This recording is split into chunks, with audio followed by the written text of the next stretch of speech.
There we go. There we go. So what I'm going to do is I'm going to go to the announcement where okay, something is not connecting.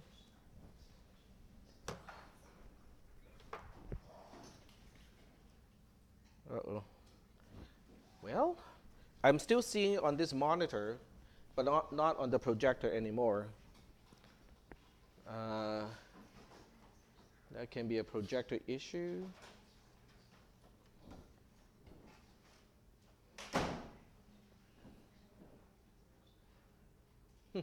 That's interesting.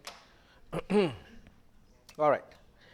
So what I'm going to do is I will start with 3.ttp ASM, which is in the announcement. So this is what I sent to you, along with another one which also has the C program. So this is the completed C program. This is the other piece that you can also use.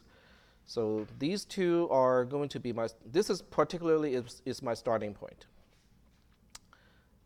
So let's see, download this.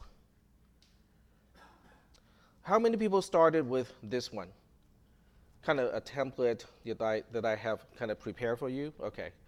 So I'm not sure why, I'm not seeing the entire class, raising their hand, which means, some people did not start with this one. Because, that's kind of an easier way to get into the program. Let's see. It's called tree, right? There you go.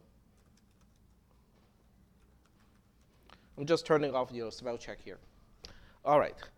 Are there any questions about the main subroutine? How I allocate a space on the stack for the local variables, and how I pass the arguments to traverse? Are there any questions about that part? No questions about that part? Okay. So what I'll do is I will also pull up the C code. So this way I can look at the C code and the assembly code at the same time. And you can see how the C code is getting implemented this way. Are you streaming? Huh? Are you streaming? I believe so. Let me double check. There we go. Yep, we are definitely streaming with the audio set up too. All right, so this is the C code. And I'm going to drag this out so we can just kind of look at it on the side. And all right, so this is the C code, and this is the assembly code. Let's go ahead and try to align these side by side so we can look at both of them at the same time. Like so. There we go. Okay, I know the C code is not showing entirely, but I think the important part is already shown. Are there any questions about the C code?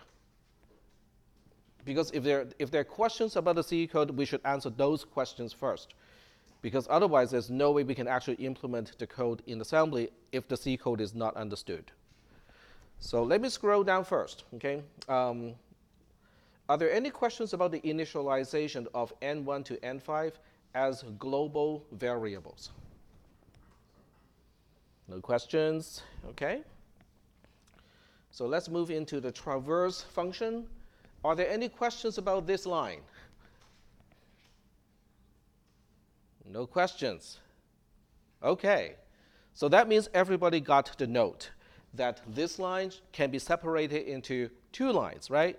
The first line would be star star array equals to pointer points to value. And then the second line is just plus plus in parentheses star array. So everybody got that note. Yes? Okay. All right, so now that the C code is understood, we switch back into the assembly code, and we'll start to write this program. And this is a pretty good starting point because everything is already done. You just have to put your code, instead of no up, put in your code. That's the only part you have to change. Okay, so with this program, if you start to write everything and then test it, that's going to be difficult to debug because you'll be looking at a lot of lines of code, and it will be difficult to single out one particular line that is not working. So what do we do when we are starting out with this program? Do we want to implement the entire thing, or do we want to implement just a part of it so that we can test just that part, and then we move on and do some more work, and then test it again, and so on? Do it in steps, right? So we'll implement a little bit, see that it works, go back, and then do some more. Is that okay? So how would you simplify this function so that it's easy to test and it's not going to involve a lot of lines of code? What about this? If I just do one thing, which is star star array gets, I don't know, 56, and then plus plus, and then star array, I think that's relatively easy to observe and debug, right? Are we good with this? So this is what I think, if I were to write this program in a class like this as a student, I would do it like that. Okay, I wouldn't try to implement everything like this. I would just pick out certain things and then go like, okay, do I know how to double dereference array? And do I know how to increment the pointer that is pointed to by array? Because if I cannot confirm that I can do these steps, maybe I should not move on to the recursive call. Is that okay? So that's what I would do, okay? So for the first line, 56 is not really too big of a deal. So what we'll do is we'll define some labels to get to the local variables. So we have returned address being defined as 0, because at the entry point of a subroutine, the stack pointer should be pointing to the return address on the stack. 1 byte on top of that is my first parameter, which is pointer. And then 1 byte on top of that is array, which is my second parameter, like so.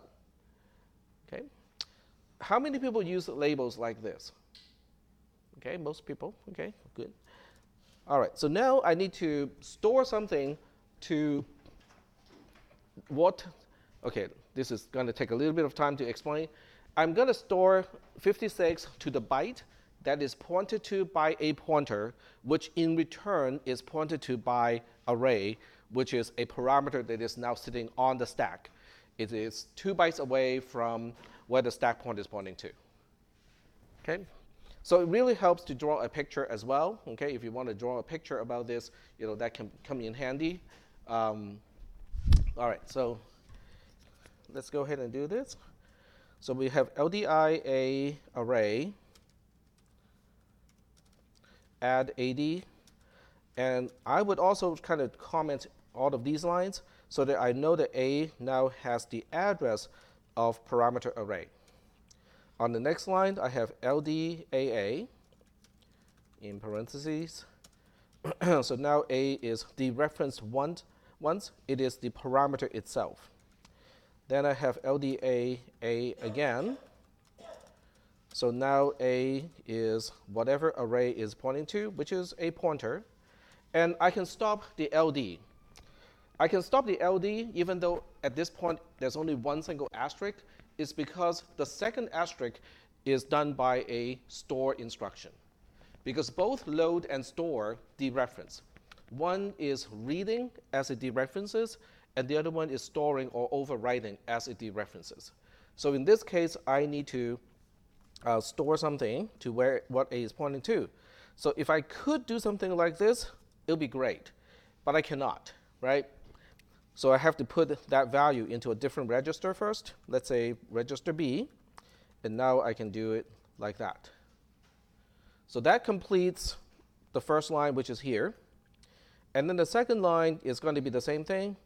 Now, if you want to be kind of lazy and not have to do this all over again, then what you want to do is to do a CPR at this point. I would use register C because register A and B are both in use at this point. So I'm going to copy this. So the register C is also the parameter array. All right, so let's figure out what plus plus in parentheses star array is going to do. It is not incrementing the, yes? Should that be LDI? LDI. Yep, you're right. Okay. Thank you. There we go.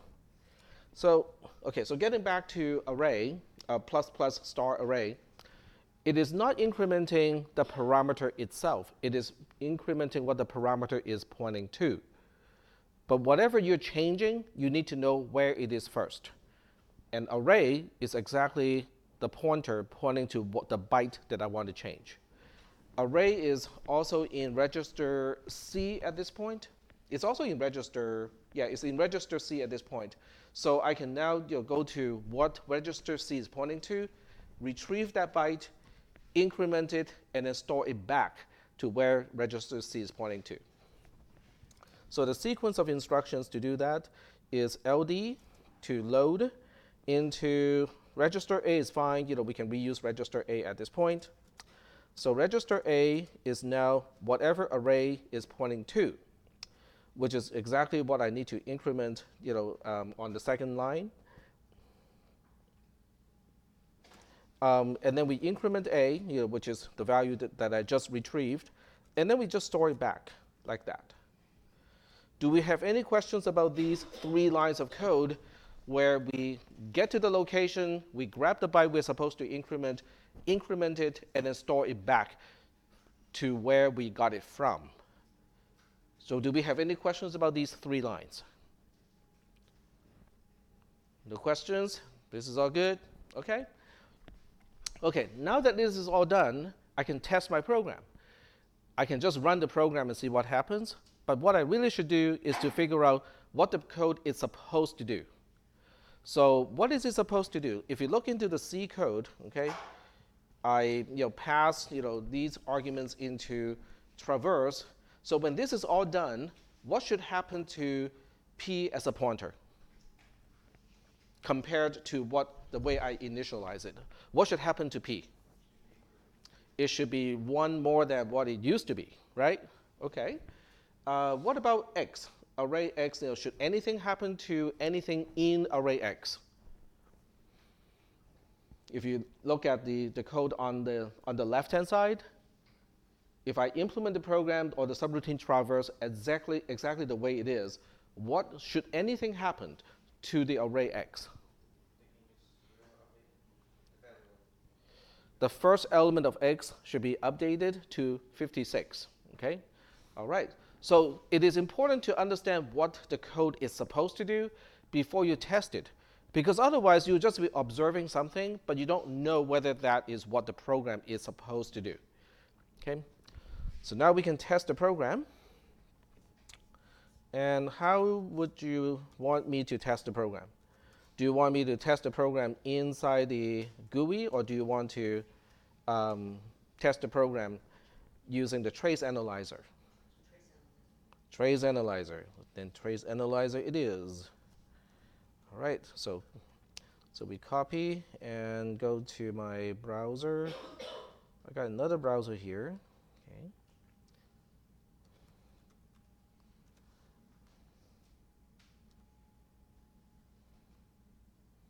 Oops, this is not where I want. I want Google Drive.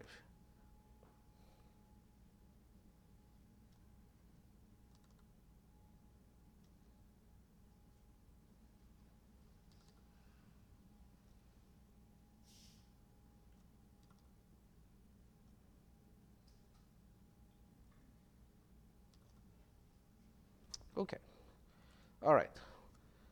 Does anyone remember how to use the trace analyzer, the command line to do it?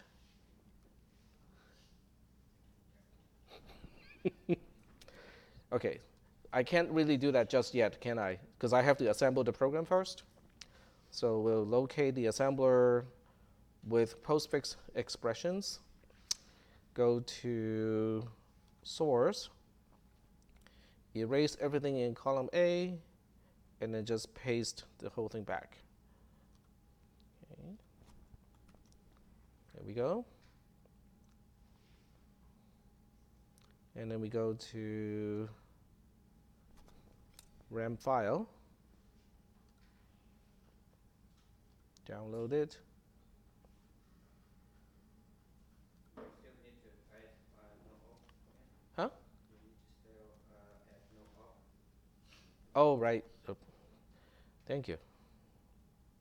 We can add it here. Hmm? We can add it here. No. 0, 0. Oh, no.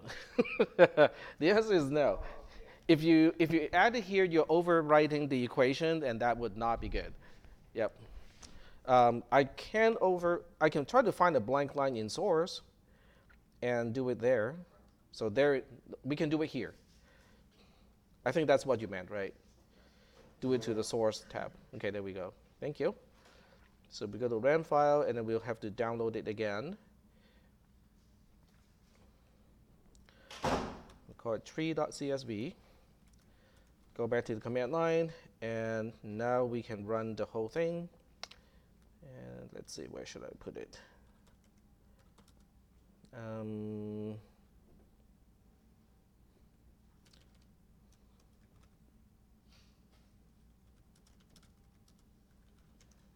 All right, there we go. So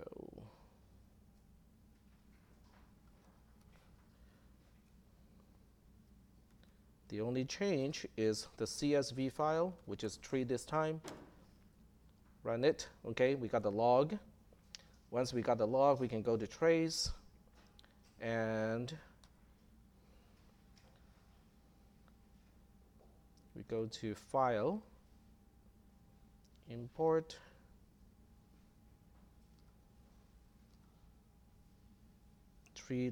log.tsv, which is here.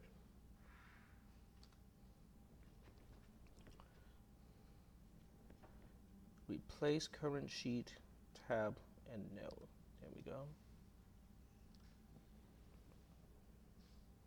And then we switch to sheet 2 for the analysis. Okay, so now we have the analysis of the trays, but what am I looking at here? What should I be looking for? That's the next question. Okay. In other words, where is local variable p in the code? Let me show you the assembly code first, because that might be handy or useful when you want to figure out where it is supposed to be. And cannot remember which tab has it, so we'll just look at it again. Oh, it's in mousepad. So let me track mousepad. Nope. Where did it go?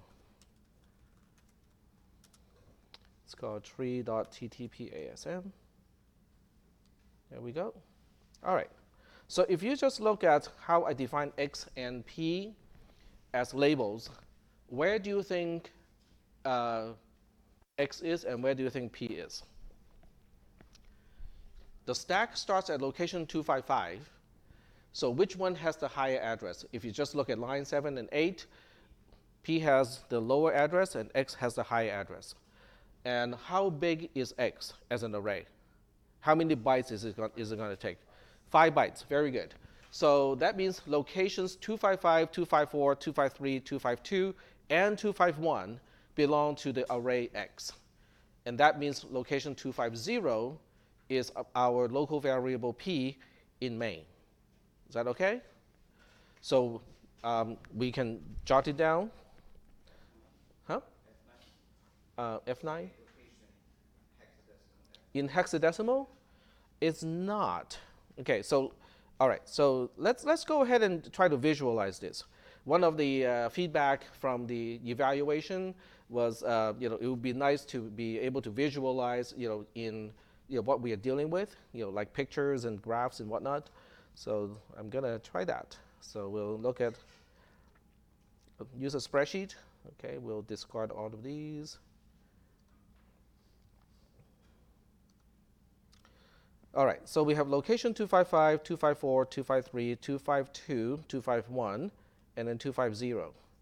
These 5 locations collectively are array x. In other words, x is here. x0, x1, x2, x3, and the last one, which is x4. Yep. How do we know there's 5 elements? Where is it defined? Say that one more time. Where is the array defined? Where is the array defined? Okay, so the labels is here. The labels are here. So that's what this is telling me is when everything is allocated, the stack pointer should point to local variable p. 1 byte above that is my local variable x. In the C code? In the C code, you do not usually know how it's allocated. So the way I'm doing the allocation is not the same thing as what a 64-bit architecture would do the allocation. With a 64-bit architecture, even though you want just 1 byte, it will allocate 64 bits for it, or 8 bytes. Okay? But this is how the C compiler is going to work. It's just that the number of bytes allocated may not be the same, but the order would still be the same. It will still have local variable x allocated before local variable p is allocated. But the exact location would not be the same. Okay? So are we still doing okay so far in terms of correlating memory locations to the constructs that we are putting on the stack? So we're good at this point? Okay? So what the program is going to do, the first thing it's going to do is p is initialized to the address of x. So if I add one more row here to basically say what each column is doing, these would be locations, okay, or addresses. Okay, I should say address. Construct. Construct basically means, what does it mean in C? And then this part here is the value, what is actually stored in those locations. When the program is initialized, p is originally initialized to the address of x, which means initially it should have a value of 251. All of these are uninitialized, which means originally they're all zeros. But when the program is done, when traverse runs, the way it is written at this point, this is going to be incremented. So it should become 252. Whatever it points to, which is location 251, should get the value 56 because that's how I'm testing the code according to this part here. Is that okay? Is that making any sense, that when the program is done, location 250 should end up with a value of 252, and then location 251 should end up with a value of 56. Are we okay? No? Not okay? All right, so which part is not okay? The 56? Well, the 56 is because I go to, okay, what is being passed to traverse? Okay, so let's work on the stack a little bit more, okay? What happens when I call the subroutine? Okay, so I can show the code on this side, and we can kind of follow along what is going to happen next, right? Okay, so line 10 and line 9 take it back. Line 10 and line 11 together is moving the stack pointer from the location above 255 to location 250. Okay? So that's what line 10 and 11 is going to do. And then line 13 and all the way to line 17 is storing the address of x, which is the array, to local variable p. Now this part we have explained already in the previous class. Okay? And then we decrement d because we're pushing something on the stack now. What are we pushing on the stack? According to this code, what are we pushing? We're pushing the address of p on the stack. Now, why can't I just store p into what d is pointing to after decrementing d? Well, it's because I know that b is still the same thing as the address of p, and that's why I can just push b on the stack. So I'm being a little bit lazy, okay, because I look at it and go like, hey, I still have it in register b. There's no need to recompute it, right? So that's why I can just push whatever register b has on the stack. Well, what is it going to look like on the stack now?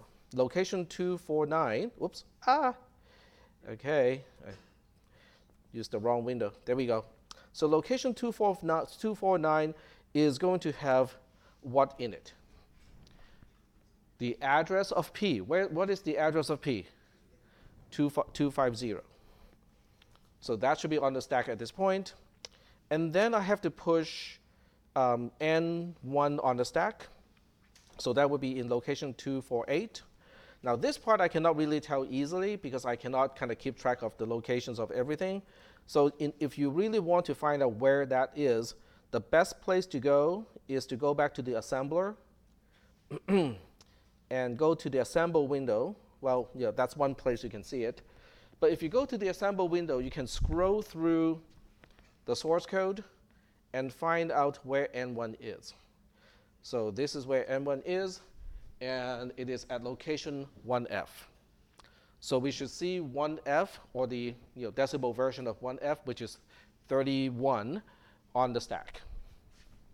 So switching back to the spreadsheet, this should be 31 in decimal or 1F in hexadecimal. Are we still doing okay so far? We're setting up the parameters to call traverse at this point. And then location 249 should have the return address. That's the last thing we push on the stack before continuing execution in a subroutine. Now, where is that? Where is that return address? If you ask me, it's really hard to tell, but I can ask the assembler because the assembler knows exactly where that is supposed to be. So, all right. So I'll let you guys answer this question. Let me scroll to the right place first. Okay. So if I say that the return address to main, or the pushing of that return address is on this screen right now, where do you find the return address so that traverse can return back to main? And how do we know exactly what is the return address? It's on this screen somewhere. And why do you think that is the case? Because where the stack pointer was pointing to is, like at the certain variable. So, okay, so you're saying that row 26 sets up the return address. But what is the return address? Yes. It's 19 because when you follow this row here, the second byte of the LDI instruction is 19 in hexadecimal. That is the return address. How do we know that's the return address? It is .6+, which means it is 6 bytes after the LDI instruction. The LDI instruction is at location 13, so when you add 6 to it, you get 19. 19 is over here. It is right after the JMPI instruction, which makes sense as the return address.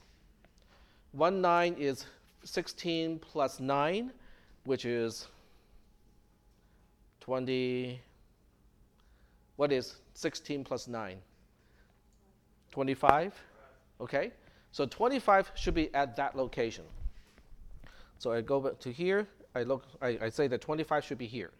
So when the subroutine has control, when the subroutine gets, when we get into the subroutine traverse, the stack pointer should be pointing to location 247, which is the return address, and then the 2 arguments should be on the stack in that particular order. Is that okay? So now we can follow the code that is in traverse. Let's see. Okay, there we go. So now we can follow this code in traverse, knowing what the stack looks like. So let me switch back to the spreadsheet. Nope, that's not the spreadsheet. This is a spreadsheet. There we go. Okay. So now we are in the subroutine. The first instruction we get is the LDI instruction. So it's LDI A array. Array is 2, so A is now 2. And then 2 plus the stack pointer, which is 247, is 249, right? And then we do one indirect load. So whatever is at location 249, which is 250, is now in A. And then we copy that to C, and then we do another dereference, which means we look at 250 and say what is there. it has the value of 251. So now 251 is in A at this point. And then we load B with 56, and then we do a store. So after the store, how should I update the content of RAM? What should change to 56? The location 251. So that's when this is updated, is when we execute the store instruction on line 68. Okay? So I'm not going to go through all of these lines because it's kind of the same thing, where we kind of follow the code. But the end result is we should see these changes in the log. Is that okay? So now we go through the log analyzer and ask, are we seeing all of these things? So the log analyzer is here. And we can just focus on RAM read and RAM write, particularly RAM write. Okay, so if we focus on column M, we can skip a lot of stuff. The first overwrite is location FA is getting FB. Now that's in hexadecimal, but what is FA in? How do we translate FA in hexadecimal back to decimal? What do you think that should look like? It's 250, very good. And FB is going to be 251. Does it make sense that location 250 get the value of 251? Well, if you look back into our own spreadsheet, this is done by hand. Okay, this is not based on the trace. This is done by hand. Location 250 indeed got a value of 251. Are we doing okay so far? Let me ask you, is this boring? No? Okay. I was kind of hoping that you guys would say it's boring so I can skip all the way to the end. Okay. Well, that's fine. Not a problem. The next write to RAM location is location F9 gets the value of FA. FA we know is 250, so F9 is going to be 249. So the location 249 is getting the content of 250. Did we predict that? Yes. We did. Okay, so we look up our own spreadsheet and say, okay, I keep going to the wrong thing. So we did predict that. Location 249 is getting the value of 250. Well, just because we know we predicted that, what is that? Okay, so actually I misused the columns a little bit. That's the value. But what is it? It is the address of the address of P. Very good. And it is known as the parameter array.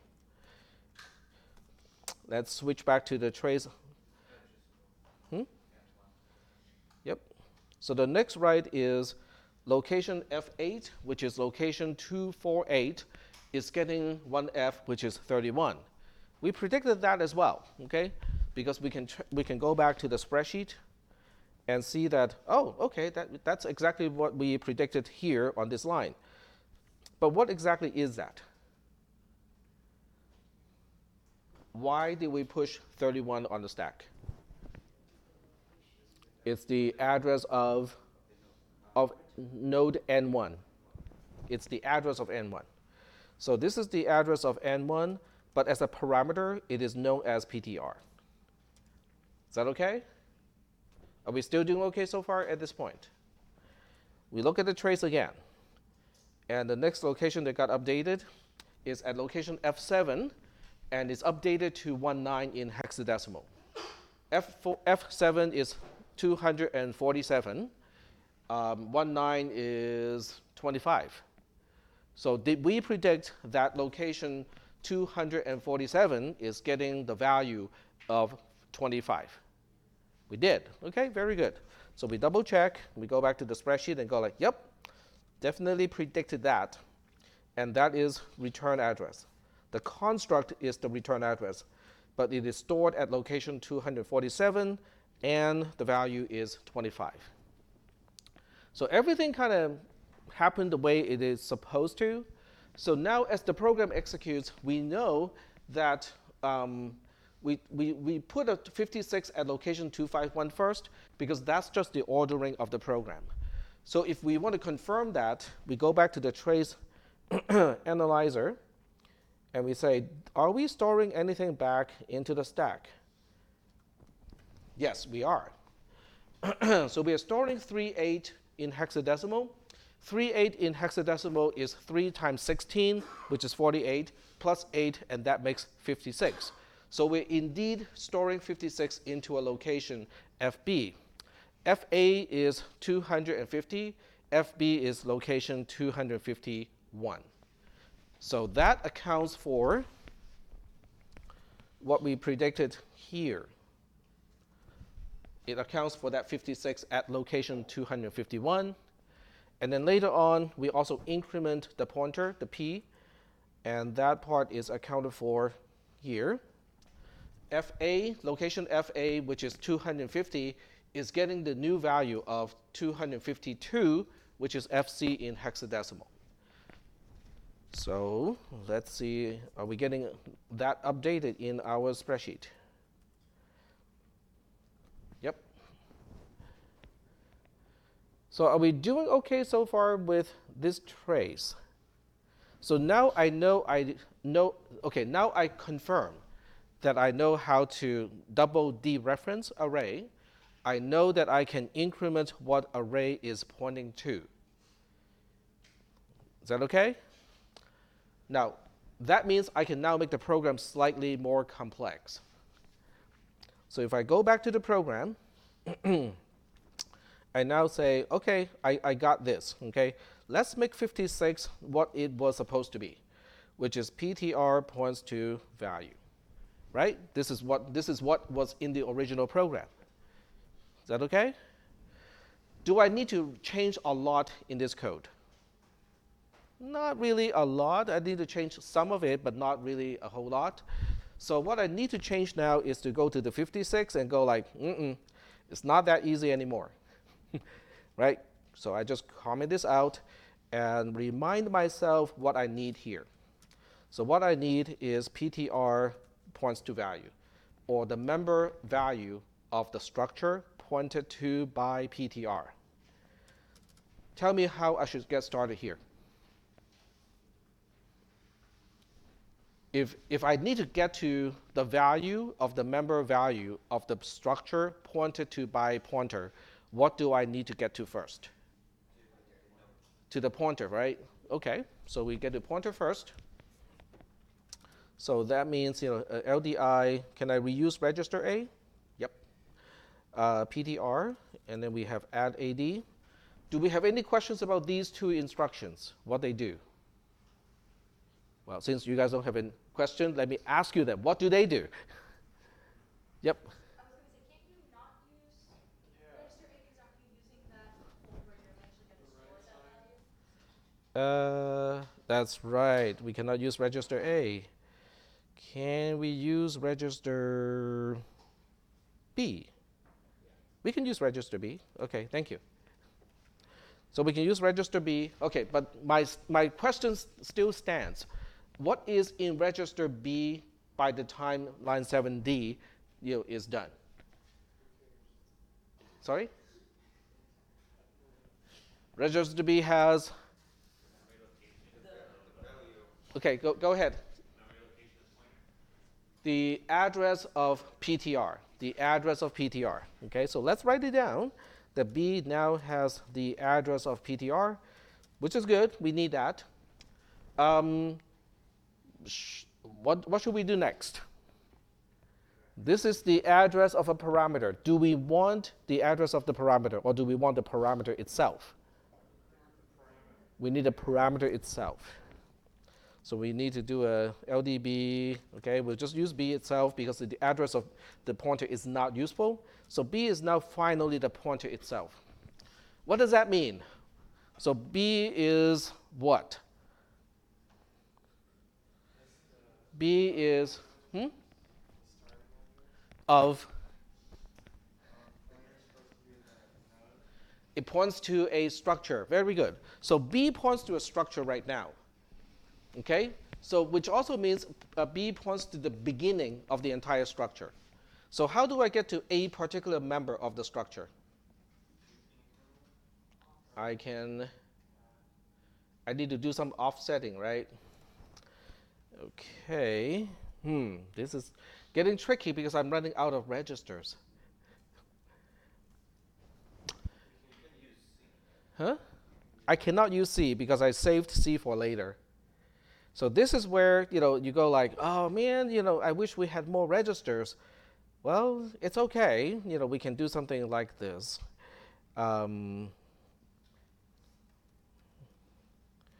Okay, so we can save one of the registers. How do we save a register, by the way? How do we save a register so we can use it later on? Yep. Move it to the stock and then return it back from the stock.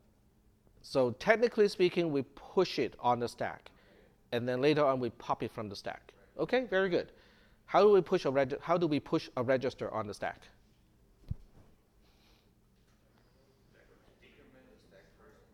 Decrement the stack pointer, and then store whatever register we want to save to where the stack pointer points to. Very good. Okay, so we decrement D, and then ST to the whatever register we want to save, which is register A here. Now this is just the way that I write my code.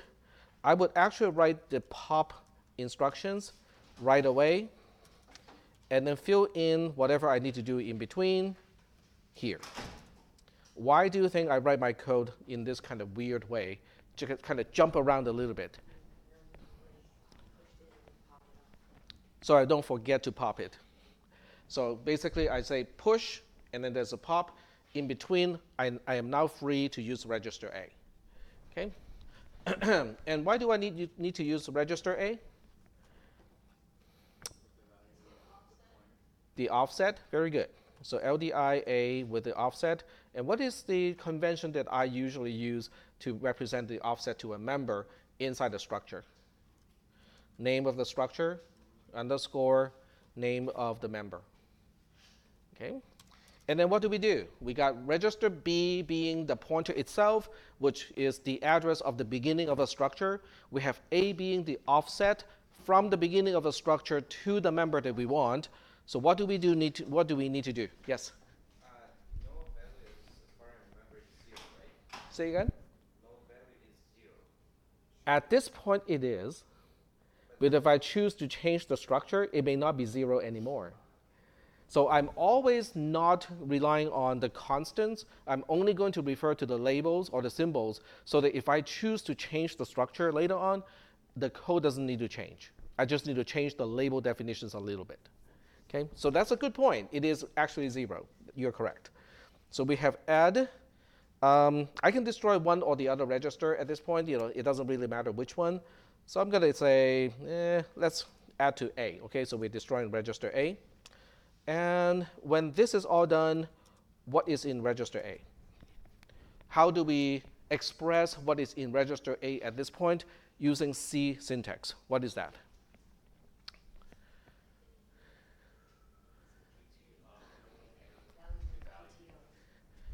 Okay, so we got something like this, right? We have just combined PTR with value, right? And the only way to combine these two is to do this. But this would be incorrect. Why is this incorrect? It's not yet dereferenced. This is the address of member value of the structure pointed to by PTR. Oops.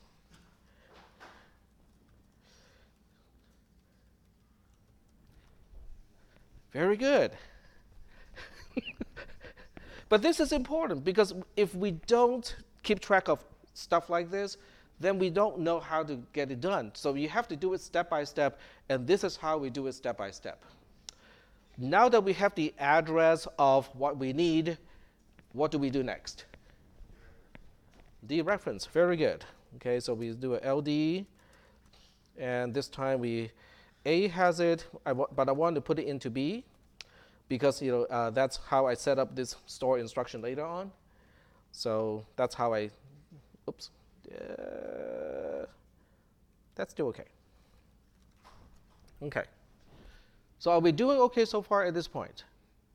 We retrieve the value of member value of the structure pointed to by PTR, put it into register B, and then we store register B back to register A. But that's the register A before all of these operations, because we pushed the value of register A earlier, which means register A is based on,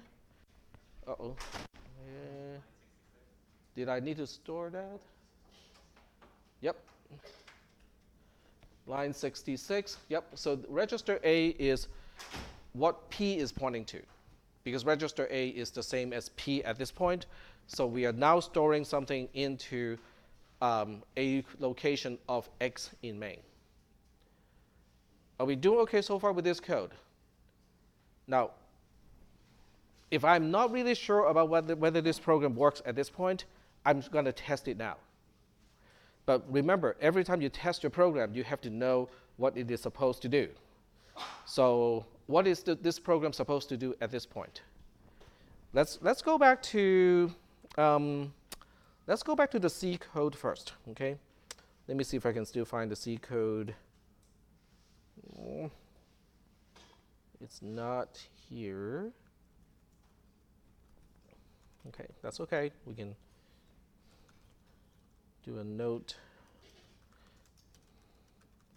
mousepad of tree.c.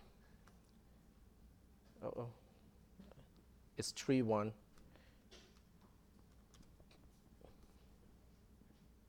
I thought it's in the browser. Okay.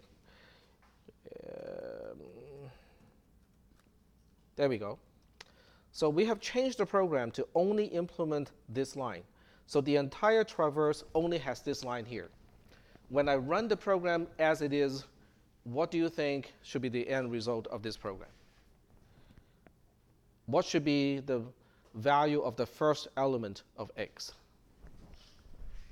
You might need to know this part too. Yep.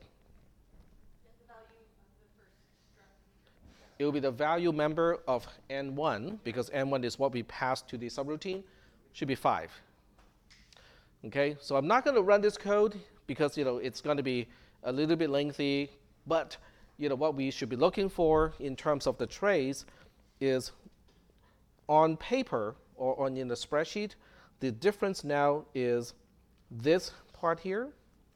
This should be 5, because 5 is the value of the member value of the structure that is N1. Is that okay? So it's a very minor change in terms of the end result of the code, but when you go through the code, when you go through the trays, you can actually find out how we calculated the address here step by step, how we calculated the address of the member value of N1, and we did it step by step by using the argument that was on the stack. So do we have any questions about this part? So let's say we got this part working. So what should I do next? So let me show you the C code first, right? So let's go back to the C code. This is the C code. The only thing I have done is the highlighted part. If I say that, oh, this part is working, then what should I do next? What is the next step? I would not do the recursion yet. I would implement the conditional statement first. And if I check the condition, if I implement the conditional statement, then I would change the test to actually give it a null pointer to make sure that it doesn't do a single thing. Is that making any sense? Because if I try to implement the recursive part without testing the conditional part first, then you might end up with an endless recursion. And if you do that, you do not know why you end up with an endless recursion.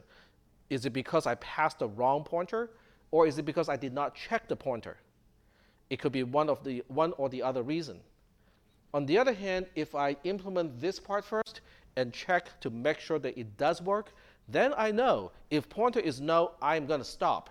If it still goes on infinitely and go like chew up the stack indefinitely, I know that I must be giving it the wrong pointer.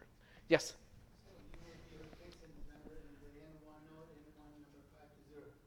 Say again?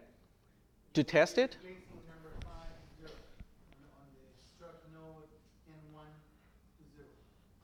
You mean here? You can test that, right? Nope. You can create a node. Nope. To test this, I would do the equivalence of doing this, of changing this address of N1 to null.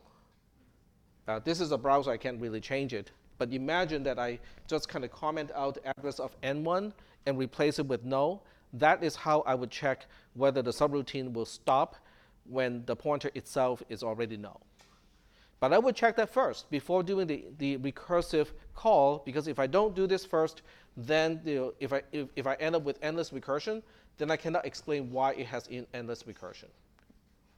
Is that okay? So that's kind of how I would write this program, but there's no right or wrong way to approach this particular problem.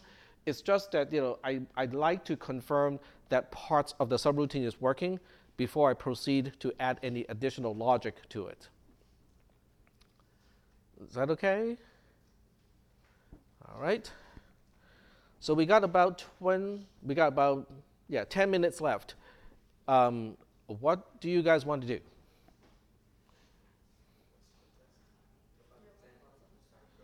Okay, so you guys want to know what is going to be in the final exam. Okay, very good. I like that. So the first thing is I can ask you something like this, give you some code in C, and ask you to implement it in assembly. Okay, which is kind of what you did for this particular homework assignment. I will make my solution available to you for this homework assignment.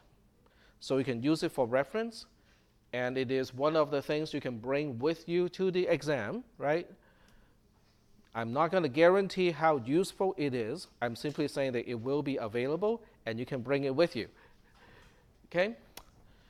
I can also give you a trace, okay? Now that I have a way to generate the trace, I will give you the code, the trace, and I will tell you, but this is not working, okay? The program is not working, and you have to use the trace and the code to find out what is wrong with the code and tell me how to fix it.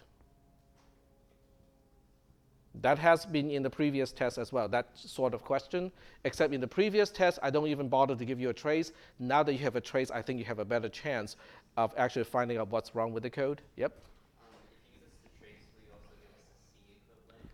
Yes. So if I give you that type of question, let me tell you what you would be given with. Nope, wrong window. Where's my? Okay, I can file new. There we go. Okay, so I can give you. Okay, so you're given with these following. Okay, so you're given with the C code. You're given with faulty assembly code, given a trace of faulty assembly code, and your answer, okay, would be correction to faulty code. So that's one type of question, is that. So you have a variation of questions. So the other variation, the other one is easy. Given C code, implement in assembly code. That one you know already because that's what your homework assignments are all about, right? Are we doing okay? You can also be given assembly code, possibly trace. I want you to decompile back to C code. I will give you labels too. I will give you label definitions and stuff like that, but you have to be able to reverse it back to C code. What does that mean? That means I can give you, I'm trying to find, yeah. So I can give you this particular traverse, and you have to tell me what it does. What does it do? Go to the browser. All it does is just this one line here. Now, if there are multiple ways to represent one single line of code, you can use any one of those representations. So in this particular case, If you don't give me the most concise way to express this in C, instead you have two lines. The first line is star star array equals to pointer points to a value, and then the second line is plus plus in parentheses star array. That's fine, no problem. Okay, I'm just looking for a high-level description of the low-level code, but if you want to use one or the other representation, both would be fine, not a problem. Is that okay? So that's kind of what I would do, with this particular final exam, would be, those forms of questions. Yes? Do you have any processor architecture? No. So there won't be any processor architecture specific questions, which means I'm assuming you guys already understand all the instructions. I'm not going to introduce any new instructions and ask you how do we implement those instructions, but I will rely on your knowledge of, yes, I know what LDI does, I know what LD does, I know what ST does, I know what JMPI does, I know the difference between JMPI and JMP, I know the difference between OR and AND, I know that OR AA does not exist because that particular opcode is hijacked. So all of those I'm assuming. Is that okay? Now, if you feel that, okay, I still want to bring the processor architecture schematic with me, just in case, bring it with you, okay? It's, I don't have a problem of you guys bringing anything, that is printed or handwritten prior to the test. If I give you any solution of the homework assignments, like the Fibonacci program, and later on this particular program, you can bring that with you too.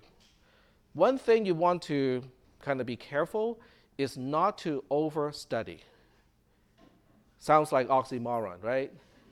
What does it mean? What do you think I meant when I said overstudy? Don't exhaust yourself. Hmm? Don't exhaust yourself. No, well, there's that too, but I did not mean that. Yep. Spending time on the wrong subjects, maybe by studying too much? Sort of, yes. Kind of like overthinking a simple program? Overthinking is one, okay, that's good, yep. Memorizing certain patterns in your assembly? Exactly. Memorizing instead of understanding. Is there a difference? Is there a difference between memorizing something as opposed to understanding something? And what is that difference? How can I tell whether I'm memorizing something versus whether I'm understanding something? Can you explain it? Very good. Okay. And what did I just do for the past hour or so? Explaining. So if you study and rewatch the video to the point that you can regurgitate my exact sentence in this class, you're overstudying. You're memorizing. Okay? On the other hand, if you go back to your own program, which may or may not be working, or you can change this program a little bit so it does something else, and you go like, okay, let's see if I can change this program. Let's see if I can re-implement this program to do what the new code is supposed to do, then you're trying to understand it. Question? No? Okay. Okay. It's about that time. So do we have any other questions? Question? Nope. Okay. Yep. That is a good question. And I do not have the answer until I look it up. But let's double check, because this part is getting recorded too, which I like. All right, so the final exam for evening or late afternoon classes is here. The lecture of this class is starting at 5:30. It's a Tuesday, Thursday class. So this is the row that we need to look at. So it is Tuesday, May 21st, and the time of the exam is 5:45 to 7:45. Which is good because the final exam time is 15 minutes after the usual lecture time, which means if somebody forgets and just habitually show up at 5:30, it's still okay. Because if you take morning classes like a 9 o'clock class, the final exam time is very likely to be 8 a.m. So if you show up at the usual lecture time, you only got one half of the time to complete the final exam. So with this class, hopefully everybody will show up on time. Yes, go ahead. Say that one more time. The test is not, it is and it is not cumulative. It depends on how you look at it. I need you guys still remembering, number representation. What is signed versus unsigned representation? The differences between all the flags, the C flag, the Z flag, the L flag, the O flag, and the L flag, and how to use those flags. You still need to know those because otherwise you can't really implement programs that we need to implement. Is that okay? You still need to know base conversion to a certain extent because the trace has hexadecimal numbers, but the program code may give you like decimal numbers. Now, if your calculator can do base conversion, you can use that. Okay, I don't have a problem with calculators that can do base conversion. So it's not going to be, I won't have explicit questions like, oh, convert this number to the signed representation in binary. There won't be any questions like that, okay? On the other hand, I would give you something like, okay, LDI A255, LDI B with 0, CMP AB, blah, blah, blah. And you have to kind of know what the program is going to do. So you still need to understand what the flags are representing and what subtract is doing to the flags. So that stuff you still need to retain in order to implement programs or to spot problems. Because if I choose the wrong instruction, okay, instead of using JLI, I use JCI, you have to be able to spot it and go like, nope, you're wrong, Tech. You're not supposed to use JCI here because we're dealing with signed numbers. You still need to know that. Or the question may ask you, okay, this program is faulted, okay, it's flawed. How is it flawed? What is one test case that can reveal that the code is incorrect? Well, I mean, if it's a problem of JCI versus JLI, you have to kind of know what value you have to use to differentiate those two. So you still need to understand all that stuff. I would say you don't need to know the processor architecture as much. In other words, there won't be any instructions of, okay, give me a slice, of the microcode that can do this. Okay, I can guarantee you that question will not be in the exam. Does it mean that you do not have to understand how instructions operate? Probably not, because that's what the LDST instructions are all about. Is one register specifies the address, the other one specifies the data. You still need to know that. It's just that you don't need to know the details of what slice would accomplish that in the processor. So are we good with that? You also have to remember increment and decrement do not change the flags register, okay? Because that's the whole idea behind the increment and the decrement instructions. So am I answering that question, or am I just adding more to the confusion? Which I'm very good at, apparently. Yep. Do you have practice exams for the I can post what I had from the previous class. Now, since we don't really have anything to do in the lab, and I think this classroom actually is available, and you're supposed to have scheduled your time, for the lab too. So, is it okay for me to kind of give you a quick preview of the exam of last semester? Okay. I mean, if someone wants to leave me, I mean, like 1/3 of the class is not even here, right? Huh? Say that one more time. Okay. Okay, this is it. I actually got it loaded, and I will upload it to Canvas as well. This is not on Canvas yet, but I can upload it to Canvas when I have time.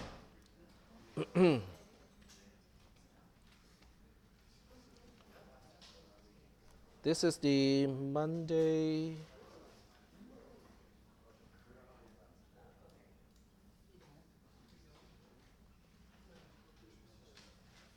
This is the wrong one. I need to bring up the other one.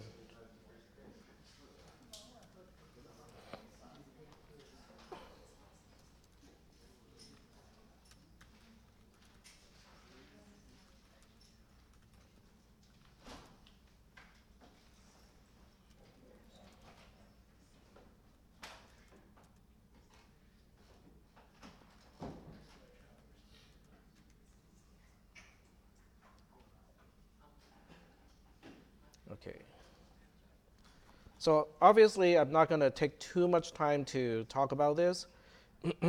Nope, this is the wrong one. So Monday, Wednesday is the one that I want. There's one already in there. There's one? Yeah. Is it from the previous semester? Yeah, I think you posted. Oh, I did? Oh, okay. I'm doing something behind my own back. That's disturbing. Okay, so this is one of those questions, in the table above, column ADDR is the address, the table being this one here. So it's just explaining what it is. This code is incorrect, okay, meaning this code here is incorrect, resulting in the following memory content when the program was interrupted. So this is interrupted like in the middle of the execution of the program. There's no actual trace, okay? Part A, what is the purpose of the byte at location FE? So when you look at this code here, you have to find out what is the purpose of the code of the byte at location FE. This is FF, this is FE. So the question is, who is pushing it on the stack? What do you think?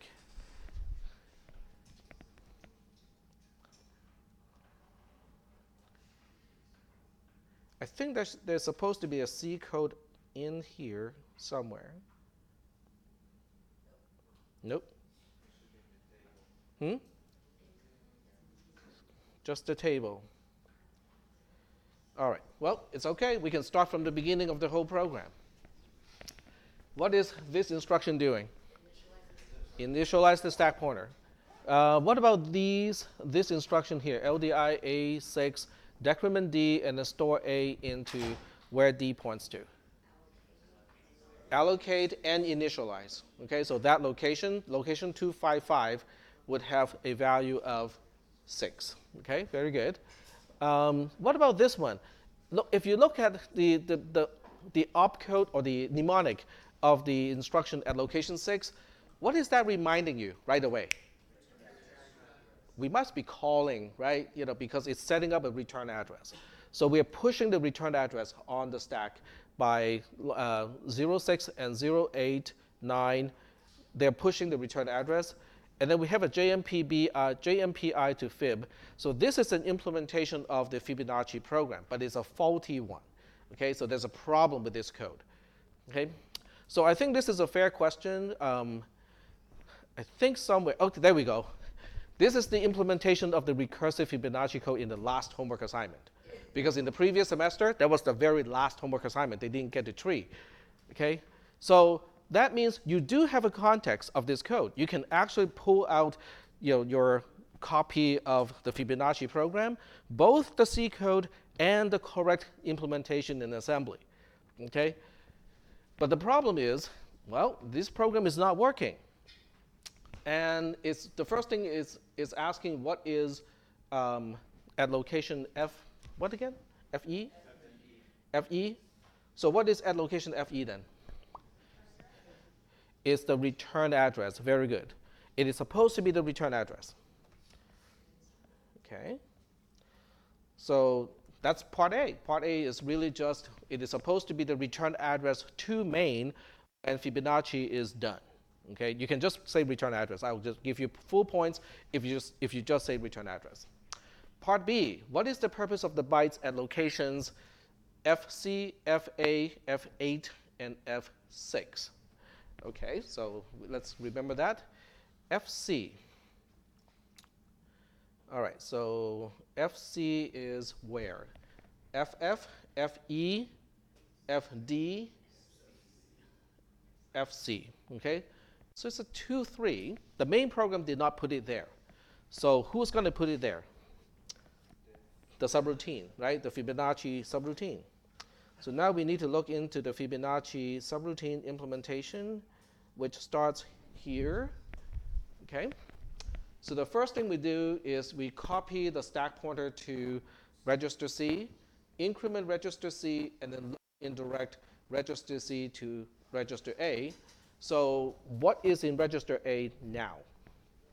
Right here. The parameter, okay, very good. And what parameter did I push on the stack? 6. Very good. Okay. LDIB 2, and then compare AB.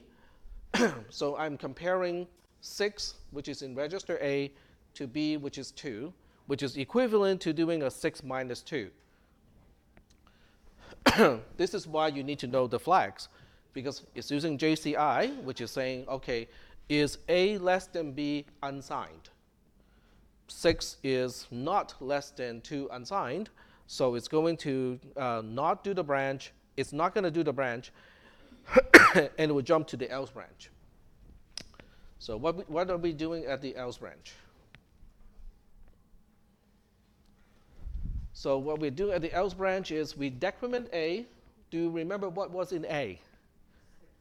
A is the parameter, which is 6. Okay, very good. So now it's 5. And we decrement the stack pointer, and then we store to where the stack pointer points to, which means we're pushing 5 on the stack. This is one of the recursive calls. And then we load the return address to register A, decrement D again, store that thing onto the stack. So are we at location FC yet? F, F, Fe are done by main. FD and FC are done by the recursive subroutine call. So that explains location FC. So location FC is the return address from a recursive call inside Fibonacci of the first call, because Fibonacci has 2 recursive calls. This is the return from the first recursive call. Are we doing okay so far with that? Okay. And then the question, so that answers part B. Part C is, it says the problem is the repeating pattern starting at location F5. There are 2 locations that the program can branch to cause this. What are those 2 possible locations? So we want to look at location F5 because that's where the repeating pattern starts. This is F0, F1, F2, F3, F4. This is F5. So we can see the pattern, 0, 6, 0, C, blah, blah, blah, blah. And then we have 0, 6, 0, C, 0, 5, blah, blah, blah, blah. 0, 6, 0, C, 0, 5, 0, 2, 3, blah, blah, blah, blah. So we can see that repeating pattern. It just doesn't stop, right? So the question is asking, okay, there are 2 locations that the program can branch to cause this. In other words, if I do a faulty jump, okay, where can I jump to in order for this pattern to repeat itself? What is the most obvious one that we can point out? If we go back to main, don't you think that this pattern will be repeating? But not just anywhere in main. Okay, let me scroll up again here, okay? Okay, if we jump to location 0, that pattern would not be happening because we are resetting the stack pointer every single time, so we'll only see only 1 copy of that pattern, but not a repeating pattern because the stack pointer gets repeatedly reset. On the other hand, if we jump to location 02, that's when it can happen. Does it make sense? If I have some fault of the program and it is not supposed to jump to location 2, but it did jump to location 2, then it's going to repeat the pattern of storing, pushing 6 on the stack, pushing the return address to main on the stack, and repeat the whole pattern again and again. Is that making any sense? So one location is the 02, and the other location that can cause this to happen,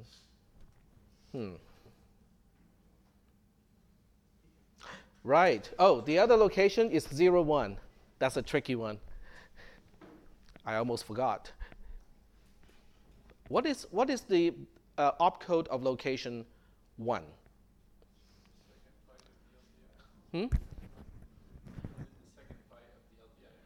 It is the second byte of the Ldi instruction. What is it? 0, 0. It is the same as the no op instruction opcode. So if I branch incorrectly to this location, it would just say nothing to do, and then the next one is the payload, or that's actually what is causing the stack to have more content. So those two locations, one is location 01, the other one is location 02. If I accidentally branch to location 01, it can generate that pattern. If I accidentally branch to location 02, it can also generate that particular pattern. Is that okay? Can you see that error in that code? Hmm? Can you see that jump to 0, 0, 0, 1, 0, 0, 2? You can see the 060C, this pattern, and the 060C, the whole pattern. On the code. In the code.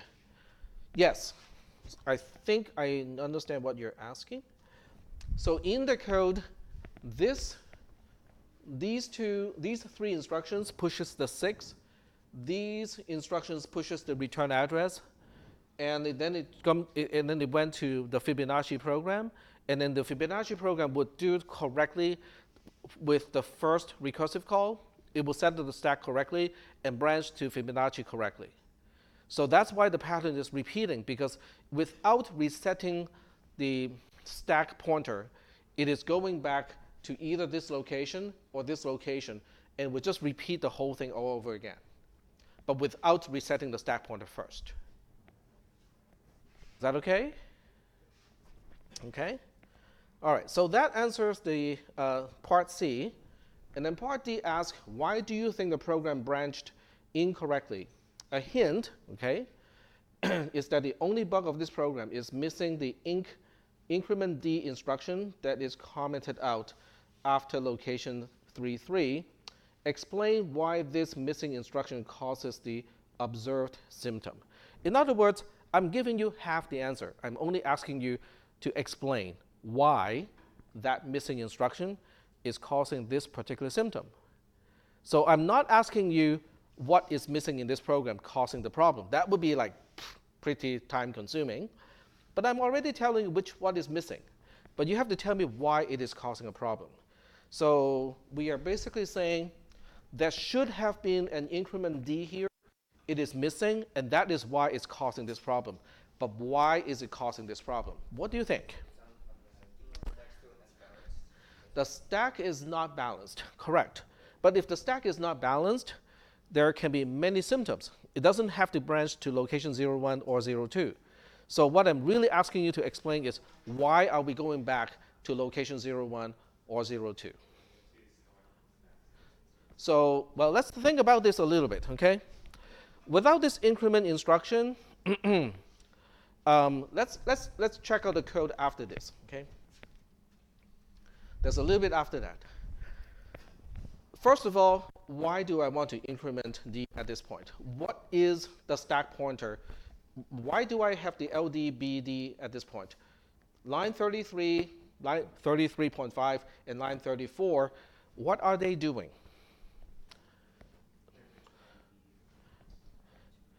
They are adding the result of the first Fibonacci call to the return value of the second Fibonacci call, right? So the return value of the first call was pushed on the stack earlier. This is retrieving that value. I retrieved the value, but I forgot to deallocate it. So I'm retrieving the same value again and use it as a return address. So now here's the next question. Why is it 01 or 02? Because that's when we stop recursion. So when we get to the last level of recursion, when it does return, it returns, guess what? 01. Is that okay? So that's the last subtraction of the Yes. So 01 was on the stack, was the return value. We pushed it on the stack. We retrieve that value and go like, oh, the first call returns a 1. Good. But then we forgot to deallocate it from the stack. Then we use that 1 again as the return address. And that's why we kept branching back to location 1. So that would be the full explanation of part D. But if you just say that we're using a return value as a return address, I'll give you full credit. Because that's basically what it was. Is that okay? So your exam will have something like this, but instead of giving a snapshot of the memory space, I can give you a trace instead. Not the full trace here, because otherwise I have to use a lot of paper. So I'll condense it to only the actual important updates of RAM locations. Okay, so that's one question. Okay, so if you look at this question, what is it really testing? The understanding of how items on the stack got onto the stack and how to interpret the instructions. And the C code is already there because it's the same as the Fibonacci program. So it is really testing, do you understand how to translate C code into assembly code? And do you understand how the stack is being used? Is that okay? All right. All right, second question. Question 2 of 4. Implement the following C code in TTP-ASM. Your code must include minimum content to associate code in TTP-ASM to the line number in C. Okay, so you just have to kind of do this in assembly code and then just say that, okay, this chunk of code is line 4. This chunk of code is line 6. This chunk of code is line 8, blah, blah, blah, blah. Okay? Are we good so far? And this one, let's see, is a right shift SRSH. I think it's a shift operation. Do you want to get through this one or kind of no? Yes? Okay, maybe later. Maybe just explain line 14. Line 14. Line 14, this is a right shift operation. This is a bitwise OR, and that's it. Bitwise OR is the OR instruction, and then this is the RSH instruction. Yep. I just forgot about orange. Okay, no problem. I think the rest is fairly simple with this program. I mean, we have parameters and local variables, but it's not recursive in any way. There's no other tricky stuff in this code. Okay, all right, let's move on. Question number 3. Implement the following C subroutine in TTP-ASM. Your code must include minimum comment again, blah, blah, blah, blah. And this one, you may assume find max 2 is already implemented, but the prototype is included for clarification. If you plan to use labels, you must define the labels except for find max 2. Do not assume any other predefined labels. So all I'm doing is to say, okay, implement this. The subroutine find max 4, basically. So without actually doing it, what is the order of operation here? What do you need to do? I'm just going to talk about the high-level concepts. So focus on line 4, okay, because line 4 really is the key to the whole thing. So what are you going to do? You cannot really do this, the outermost find max 2 first, right? I mean, you don't have the values to process yet. So you can either start with this or you can start with this, okay? The second one, okay, very good, because you have to push the last argument on the stack first, so you start with the last one. So, but you cannot call find max 2 unless you push the parameters on the stack. So the correct order of operation is going to be push Z, push Y, call find max 2, deallocate Y and Z from the stack, push the return value of the call to find max 2, push X, push W, call find max 2, deallocate W and X from the stack, push the return value back onto the stack, call find max 2 again, deallocate 2 arguments from the stack, and then just return. Because the return value from the last find max 2 is your return value. So you don't need to do anything with register A. It already has the right answer. You just have to deallocate the arguments from the stack because you are the caller. The caller is responsible to deallocate arguments on the stack. That's it. That's pretty much the whole thing. But you do have to write everything in legitimate TTP-ASM code. So if somebody says, add A and then a 2, I would take points off. because you cannot do immediate, you cannot mix immediate into add, subtract, and that sort of instructions. So you do have to know the correct instructions to use. That's one, and then here's the last one. Implement the following C subroutine again in TTP ASM. Your code must include minimum content, blah, blah, blah, blah, all the same stuff. And the only part that is a little bit tricky about this one is taking the address of X. This one is actually setting up for a variable number of arguments. But besides that, I would just look for the code that you implement. And is there anything special here? I mean, anything you want me to go over? Nope. All right. Yes? I can assume that our final will be kind of similar. Yes. But your final can include anything, any concept that we have used in your homework assignment. So recursion, pointers, structures, nested, function calls, ternary operator, that sort of stuff. Mm-hmm. Yeah, go ahead. Are you grading the fifth question? Oh, right, I forgot about that. Okay, yes, I am going to grade it. I had been thinking about how to grade it, and then I forgot. I was just wondering. Yes, but thank you for the reminder. Yes, I will grade it. Yep. Okay. Absent-minded. All righty.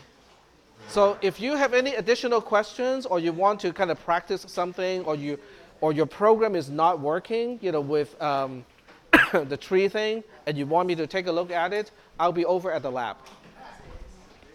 I'm not going home yet. Yes? We have an option for right shift, but how do we do the left shift? Left shift is the same as doubling. Okay, so